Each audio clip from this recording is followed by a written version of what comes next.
Yo, what's good with y'all, man? Welcome back to another video. In this video, I'm going to go over how to make dark texture samples. If you guys want to go tapping with me, go check out my Instagram at prodbyeville. And I'm going to waste none of your time. Let's get right into the video. Sample is made at 90 BPM. Actually, I started with a starter from Vagosrose. Sorry, I probably just butchered your name crazy, but we'll keep this moving. And this is what the starter sounded like.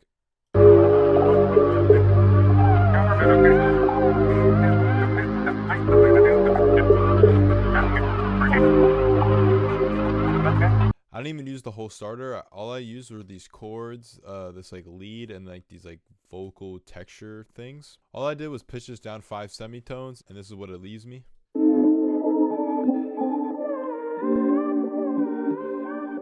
And yes, I am going to break down these chords so you guys can get a little bit of inspiration. All this is the C minor chord, and all he did was just pitch up this top note by 1 semitone, and then for the next chord all he did was bring down everything by 1 semitone except the bass note. He brought it down by 2, and it just goes from the C minor to A sharp minor chord, and he just repeats all the way through. So yeah, that's just like the theory behind it. I wanted to give it a different feel, so I didn't actually follow the root notes of the melody.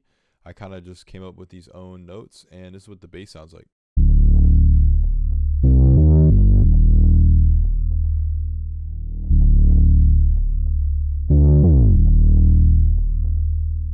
Honestly, this just gives it a lot of movement, and it's definitely a different feel to just following the bass notes. What I like to do with a lot of bass one-shots is add slides, because I'm able to actually use slides because it's a one-shot. And for the effects, there's literally nothing on it. The next thing that I added was like this reverse texture, and all I did was just render out the melody and chop it up so it still followed the chord progression. And then I pitched it up an octave, reversed it, and then I added this RC20 Vinyl 3 preset. I added this Filter Freak 2 on the subtle flanges. It's like one of my favorite presets in this plugin. Effect Vac with the Liquid Vibe preset. Shaper Box with just a sidechain.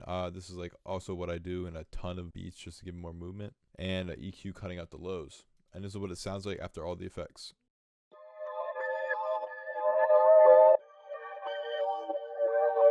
As you can tell, this adds a lot of movement and like filtering, which I really wanted to add in the background. Next thing I added were some vocals, and these are what they sound like with all the effects on. All I did was just record a whole bunch of like phrases and stuff, and like this is what it sounds like, literally raw. Like this just goes to show you do not need to know how to sing or anything to make something sound good. Like listen to these raw. So as you can tell, I have no concept of pitch, but with all the effects on, which I'll show you the effect chain, this is literally the effect chain I use in every single melody that I make with vocals, which is almost every melody I make now. First is just an auto tune with these settings right here. Then we got an EQ, alter boy, compressor, flangus, retro color on the Vinyl 3 preset, a reverb, EQ, chorus, and just another EQ. I put this a little bit mono and merge it to the right. At this point, I really just wanted to fill in the gaps that I heard that need to be filled. And one way I like to fill those gaps is just adding vocals. For me, adding vocals is just kind of a necessity in a lot of these samples I make, because I think it's a great way of filling in space and adding a little bit more movement. And I encourage you guys all to try add vocals as well. If you guys want to check out a more in-depth video on how I make my vocal samples and how I chop them and how I record and manipulate them to sound a lot different, go check out this video on screen now. Basically, I just go over my whole vocal process, and I dropped a lot of gems in that, so everybody should go check that out for sure if you're interested. And enough with the promo, let's continue the sample. So pretty much all that was left was adding some textures, and that's pretty much what I did here. All these textures are from Luai's kit. So these are what all the textures sound like. There's just 2, but it adds a lot of movement.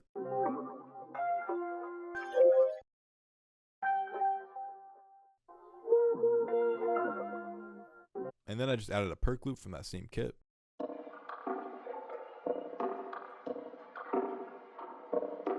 And for the perc loop, it's just an EQ and a reverb. So this is what the first section of the sample sounds like.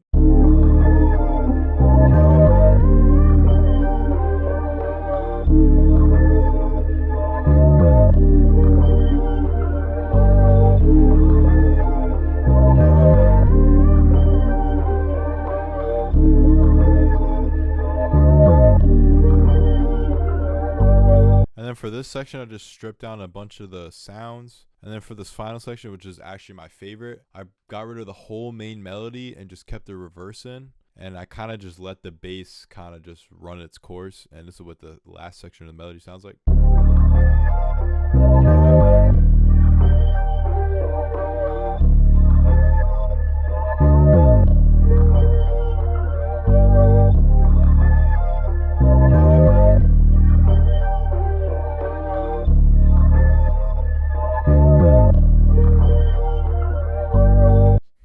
I really wanted to let the vocals kind of shine and the bass shine, so this is exactly why I used this section to do that. Just stripping down the main melody and just adding the reverse in.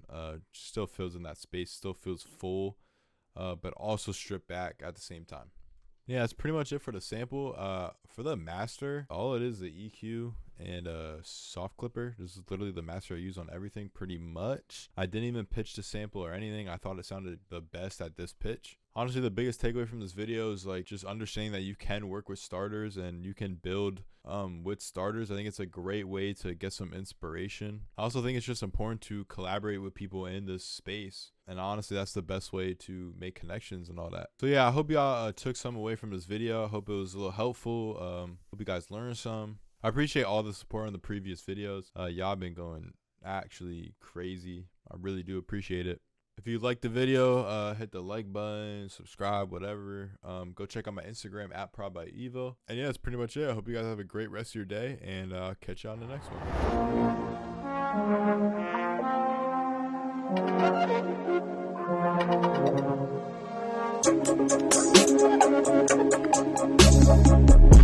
one.